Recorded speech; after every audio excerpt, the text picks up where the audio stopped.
Hi folks, Matt Easton here, Scholar Gladiatoria. So first up, a piece of relatively good news about the Offensive Weapons Bill, and secondly, something I would like you to do, which could be very useful. First up, the Home Office have published the draft version of the Offensive Weapons Bill. I'm not going to go into huge detail on that, but one good piece of news is they have listened to all of our emails and petitions and letters and meeting our MPs and everything else that we've done.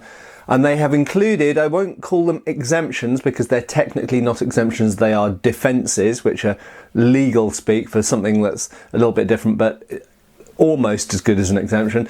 There are legal defences for the postage of things with blades, and they have defined what things with blades are, thankfully. Things with blades that are for the purposes of sport or reenactment. And additionally, they've included things which are custom made, so custom ordered. So if you have a knife smith making something for you, for example, it can be delivered to your home, or at least there is a defence for that. However, what's not mentioned at all, as far as posting is concerned, are antiques. And now clearly that's something close to my own heart. I am a long-time collector of antique swords and other types of antiques as well.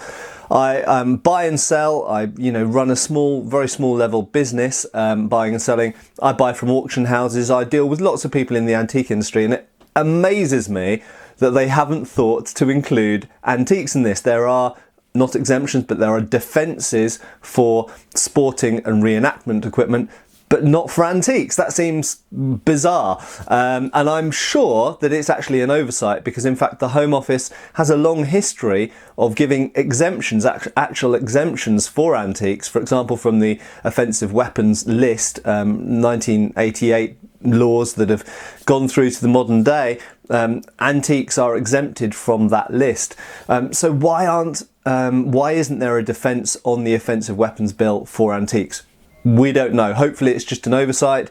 Hopefully, because this is a draft, it's still got a few things that need tweaking in there, and they will put this in. So what I want you to do is, if you look below this video, there is an email address, which is the Home Office's public inquiry email address. I would like you to send an email to that email address, please, if you care about the antiques industry in the United Kingdom. Not just me, not just sword dealers, but auction houses and people with shops. It affects all kinds of people because, of course, the majority of people these days who are collecting antique swords or bayonets or anything like this get those things delivered to their home. If they can't get them delivered to their home, we don't know what the next we don't know how to deal with it. We don't know what effect it will have on the business. It could put a lot of businesses out of business, quite simply.